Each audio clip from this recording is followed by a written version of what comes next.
Greetings, fellow film fanatics. I am Manduk, and this is my colleague Troll. Today we are here to discuss a movie we hold very dear to our hearts, Tim Burton's Batman, 1989. Now, naturally, we're going to try and conduct this review in the most impartial way possible. But this movie's fucking awesome! Excuse me, Troll? Okay then. The movie starts off by panning around what we come to find out to be the bat symbol carved in stone. Essentially, what Tim Burton's trying to do in this is discuss that it's fucking epic! Gotham then appears, seeming to be some sort of anglam of shit. okay. It was between 1920s and Blade Runner. Wait. Yes. Okay. Yes. All right. No, keep going. Keep going. We'll just edit it out. Actually, let's just start from the beginning. Okay. Hello, friends and fellow film fanatics. Today, my colleague Troll and I are going to review a film we hold very dear to our hearts. That would be Tim Burton's 1989 film, Batman.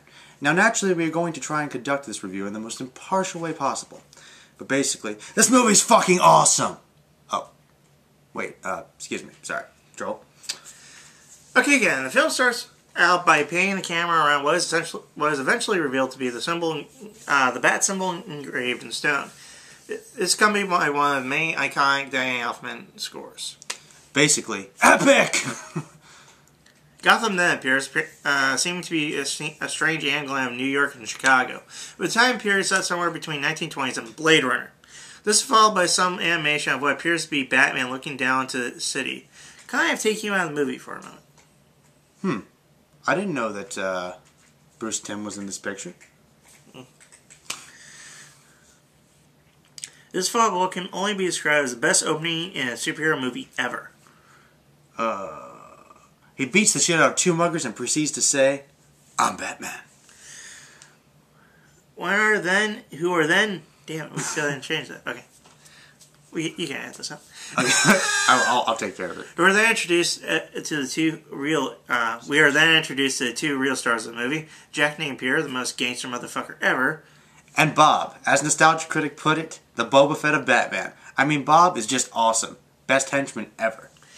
Anyway, Leo Calrissian is DA of Gotham. Wait. This can't end well. After that awkward moment, we are met by Lois Lane. I mean, Vicky Vale. The heroine of our picture. Blondes become a distinct aspect of the Burton pictures. The biggest castle, skyscraper, bad guy hangout you've ever seen is where we see the mobsters, including Jack Nicholson. I mean Jack Napier. Foreshadowing his transformation into the Joker, wearing a purple suit and playing with a deck of cards. Oh yeah, and Jack Palance. Yes, I mean, who else could you possibly get to be Jack Nicholson's boss? Perfect casting ever.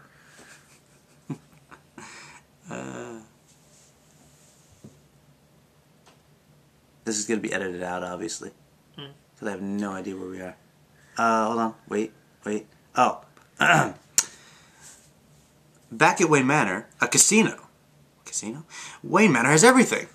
The reporter Knox gives Alfred a $1 tip, causing Alfred to react in amazement, as it's the first time he's seen a bill that small.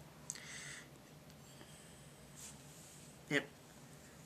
In the scene that follows, Knox and Vale go off and explore the manor, discovering a room full of strange suits. I'm sorry, but this is not Wayne's collection. This is Tim Burton's personal wardrobe.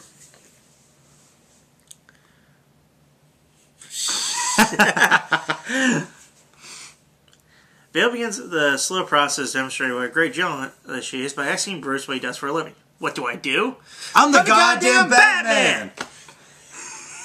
What follows is a gripe I know Troll and I both have with these films. Gordon is underrepresented. I mean, Gordon knows that there are corrupt cops, but he's not doing anything about it. I mean, you're the commissioner, man. It's not like in year one where you're just one detective. Why aren't you doing anything? Yeah, Nolan did a better job of Gordon, though I'd say this Gordon works for these films. Yeah, but still. Anyway, off to Access Chemicals, where Napier and the gang are trying to destroy evidence. Unaware that Jack Palance has sold them out. Wait a minute. Access Chemicals? I always knew the mobsters and the Nazis were connected. Well, the cops come and, well, Jack knows how to deal with the situation. Blow up the entire complex! As the cops are incompetent, Batman goes all Predator on their asses and drops Jack and VAD chemicals, DZ's equivalent to gamma radiation. This will really work if we actually have like the things to cut to. Yeah. Because just us, we are so failing. Yeah, absolutely. We can totally read off it. Alright, hold on. This sucks. Okay. Back with Bruce and Vicky, we see how socially awkward this Bruce is by having Vicky at the other end of the longest table on Earth. But he still gets her into bed. Why, you ask? He's the goddamn Batman! Still alive, Jack shows us why you never have your butcher do your plastic surgery. Followed by Jack Palin's... Okay. Still alive, Jack shows us why you never... Still alive, Jack shows us why you never have your butcher do your plastic surgery. Followed by Jack Palance learning not to fuck around with underlings as the new supervillain fills them with holes. And I do say, the mobsters do have a fairly reasonable reaction to seeing the Joker. Of course, one guy makes a smart remark and the Joker fries the shit out of him. Vicky, expecting Bruce is up to something, immediately begins stalking her boyfriend all across town. Alfred could have just made a scheduling mistake. Well, that is odd since he is Alfred, but Vicky doesn't know him that well, so, stalker! Joker stabs a monster and Bruce's coat gets grazed by a bullet. Alfred bitches at him for neglecting his hot blonde who... Joker stabs a monster and Bruce... Joker stabs a monster and Bruce's coat gets grazed by a bullet. Alfred bitches at him for neglecting his hot blonde girlfriend who he thinks might be the last... Alright, since we're going to cover this up with a quote...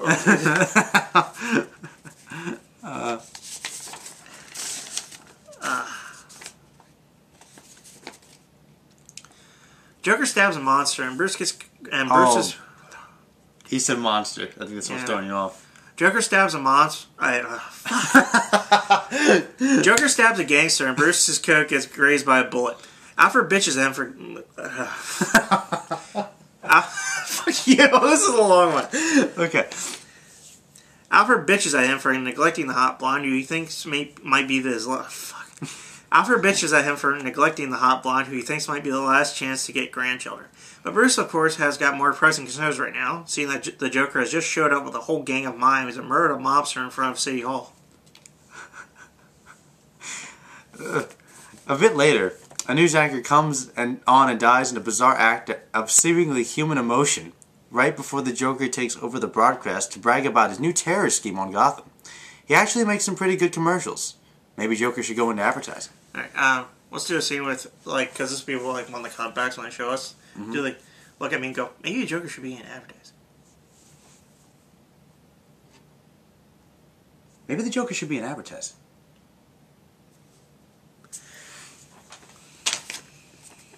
Alright, now.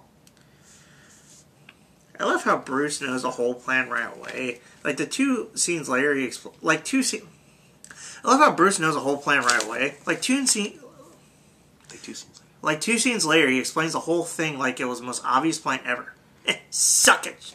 Alright, this is another one that'll be cut to us. Suck it, Sherlock! You should have a reaction. Alright. Suck it, Sherlock!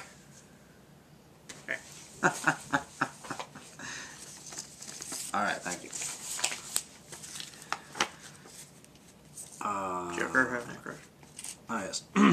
Joker, having a crush on Miss Vale, sends her a note inviting her to a museum, under Bruce's name, of course, in which she goes dressed in a full sleeve sweater.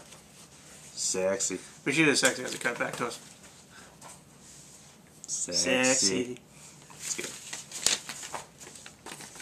Alright. I love how much fun Joker's henchmen are having when they burst into this place. It's like, yeah, he's a murderous psychopath, but he's so much fun. True Joker. Joker starts to hit on Vale, who should have been long gone at this point. I mean, it takes them a full Prince song before they reach her. More than enough time to run like hell. Where she's probably pondering who turns R off more, Knox or the Joker. Then we get another badass scene. Batman crashing through a ceiling and getting the girl and getting the hell out of there. Joker's expression is priceless. He thinks Batman's as cool as the audience does. We should do a take where we show us doing like the same face as the Joker does. Pull down that thing. No, pull down anything else. Do that. Alright. That's good. That's good. I like that. We're going to need an amazing editor. Well, we're gonna run through this again. Probably. At least for voiceover. Yeah, definitely. Behold the greatest car envisioned by man, the Batmobile. Fuck the Tumbler. Fuck Neon Schumacher Abomination. That's the Batmobile. Let me do that again. Okay, because I know I'm good next. Behold the greatest car ever envisioned by man. Fuck the Tumbler. Fuck Joe Schumacher's Neon Abomination. That is the motherfucking Batmobile. And it corners like a dream. Eventually, bad guys do corner Batman after her getaway is foiled by Vale lying about her weight. He ends up on the ground and shot, which stops him for like a nanosecond before he jumps up and kicks their asses. And now enters Hispanic Ninja! Okay, sword fight now. Which he ends with one blow. At this point, Bob demonstrates once again how awesome he is, making the smartest move a henchman ever made. Getting the fuck out. What follows is my favorite scene in any Batman movie. All it is the Batmobile as it speeds down an ominous wooded road to Elfman's epic soundtrack. So Burton, but still so Batman. Oh yeah, and Walls? He doesn't need to avoid him. He's the goddamn Batman! Alright, we gotta do that again. He's the goddamn Batman! I think we might have too many he's a goddamn Batman. Yeah, actually that might be one. Or maybe that's what will make it funny, I don't know. Yeah, I think it's what we're going for. And then Vicky. And then Vicky starts insulting the guy who saved her life. Bitch. Batman describes the Joker's plan. Batman describes the Joker's plan. Then Vicky asks, how'd you figure this?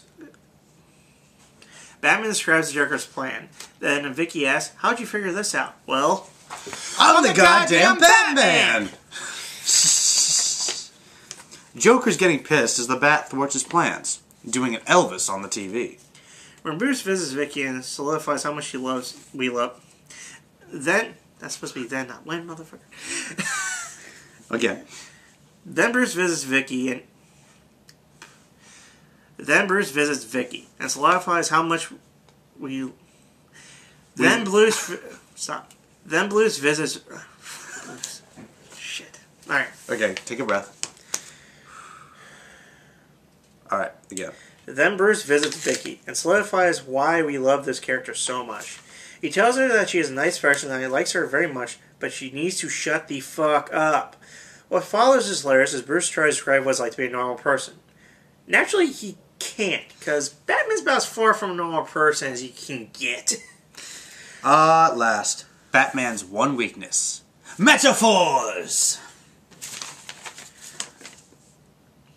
Batman then converses with the Joker, unafraid of course. It is here we hear the best random line ever. Ever dance with the devil in the pale moonlight? Joker leaves. Bruce goes ninja, and Vicky faints over dead flowers? Why? She seemed much worse by this point. That was kind of silly, Tim. And now for the best and worst parts of the movie, all rolled into one. We see perhaps the best rendition of Batman's origin. Creepy, ominous, and straight out of Frank Miller. I love how absolutely haunting this is. Better than the Batman Begins version, in my opinion. Don't forget, they got the best actor to portray young Jack Nicholson. Seriously. Don't forget, they got the best actor to portray young Jack Nicholson. Seriously, he looks just like him. And Bob is right there. Yes, Bob is now part of the Batman origin story. Just because he is that awesome. To be honest, some of the emotion is lost by this, though. As the rest of the film concludes, you don't really see any massive change in Batman after this realization. So the whole Joker killing my parents thing always felt a little forced to me, but nowhere near as much as this next scene. Oh yes, this is the worst part of the entire movie by far. So bad that the writer of the screenplay actually came out on the DVD and told everyone that he did not fucking write this part. It's that bad. Alfred lets Vicky into a Batcave and then leaves with no explanation. Then Bruce and Vicky have an extremely forced and passionless conversation about duty and blah blah blah. And Kim Basinger seems to be getting worse and worse at this acting thing. Anyway, fuck your chemical plant. Batman blows up the Joker's HQ. Anyway, fuck your chemical plant. Batman blows up the Joker's HQ. Anyway, fuck your chemical plant. Batman blows up the Joker's home base, proving. I have a lot more lines than you do, motherfucker. Yeah, I noticed that actually. I noticed that. I have an idea about how we'll do this again, but I have an idea. I'll tell you when we're done. We get the first round. All right. Hold on. I got it. Okay. Oh. Anyway, fuck your chemical plant. Batman blows up the Joker's headquarters, proving this Batman. Alright, hold on. Anyway, fuck your chemical plant. Batman blows up the Joker's HQ, proving Burton's Batman doesn't fuck around. Gotham might seem to be as clueless as the residents of Metropolis, as they decide to go to the big bad super villain / reputed mob figure's twisted parade. Do that again. Yeah, you're right. Gotham might seem to be as clueless as the residents of Metropolis, as they decide to go to the big bad supervillain / reputed mob figure's twisted parade. Hold on. Let's do one cut of us just dancing.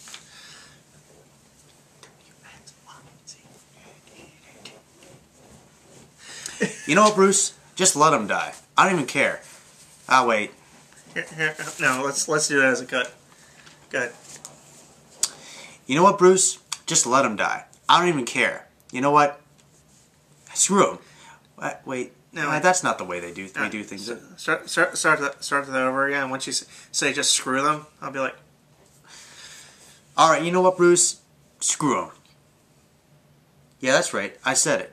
Just let them die. They deserve to die if they're this stupid. I mean, come on. What? Oh, all right. That's not how we do things. Fine, go save him, I guess. You know why he's going to go save him? He's the goddamn Batman! Anyway. We'll get this eventually. Oh, yeah, That's me. Knox finally makes his ass useful and goes, "Oh, walk hard on those motherfuckers." These S's. Damn it. Knox finally makes his ass useful and goes, "Oh, walk hard." Knox finally makes his ass useful and goes, "Oh, walk hard on those motherfuckers." But succumbs to Vicky's bad driving and bad acting. That sounded fucking bad, didn't it? I'm sorry. It was almost perfect. I just... Okay. This is fun. This is fun. Alright. Okay. Try that line again, man. Okay. Knox finally makes his ass useful. He goes, "Oh, walk hard on those assholes." Unfortunately, he succumbs to Vicky's bad driving and bad acting. I'm sorry. Okay. Yeah, I know. But this is probably a good cutscene. Okay. Okay, I got it. Well, I can't be reading from this guy. Yeah, hold on. Okay. Alright, let me read that again. Okay. Knox finally decides to make his ass useful. He goes, "Oh, walk hard on the assholes hanging from the... Knox finally decides to make his ass useful. He goes, "Oh, walk hard on those assholes hanging from the balloons." Unfortunately, he's taken out by Vicky's bad driving and bad acting. Women drivers. It's better when we improvise a little bit. Yeah. I'm telling you. Well, a little bit of improvising isn't bad, but we still need... Our first review was bad. Yeah, it was. This will be better. Alright, we will... Alright, hold on. We're getting to... Oh, yeah. Yeah. Yeah, then there is a nice trailer shot of the Bat Moon single. I hate that scene. What? Oh, you're going to do this? Yeah. I hate that scene.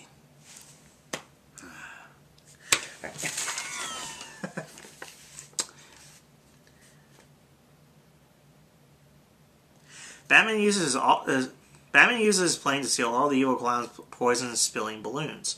Very angry, Joker kills Bob and Death just as Batman uses his awesome plane to steal all the evil clowns' poison spilling balloons. Very angry, Joker kills Bob and Death just as undignified as the... fuck. That was so close. Start with very angry. Very angry, Joker kills Bob in death just as undignified as Boba Fett's and proceeds to face Batman down in old Western fashion. Something which the Nolan movies mirror, but unlike Nolan's Batman, this Batman has no qualms of ending evil.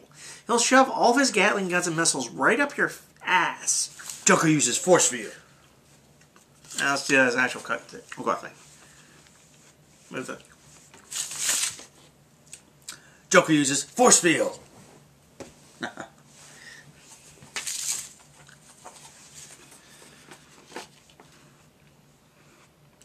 I find the asshole who designed this fucking targeting system!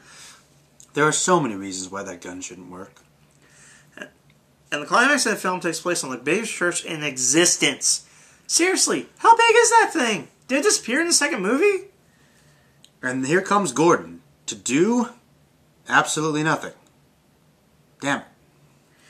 Batman then fights henchman number 2 and 3, since we all know the fight between Batman and the Joker won't be that grand. Henchman number 2 is taken down by one nice crotch palm exploding scrotum technique. Batman must have picked up many... Fuck. Henchman number 2 is taken down by one crotch palm exploding scrotum technique. Batman having picked up many styles of fighting during his training. He obviously spent some time at the Indy Jones School of Fighting. This is followed by Henchman number 3, succumbing to rotting wood and bad luck. Fail.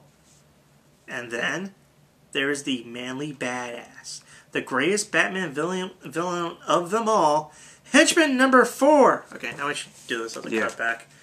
Alright, move the legs. Okay, fuck.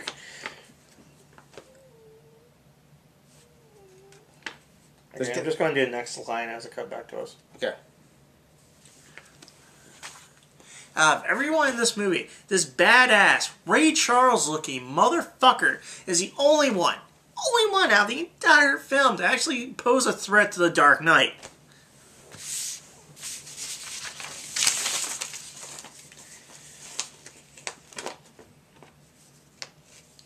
He wipes the floor of bats, forcing him to hide from number 4, only to grab the badass with his legs and then throw him down the bell tower, what is to be the longest fall in history. Batman retorts the moon metaphor, beating the shit out of the Joker. Eventually, the sneaky bastard pulls them over to the side of the roof.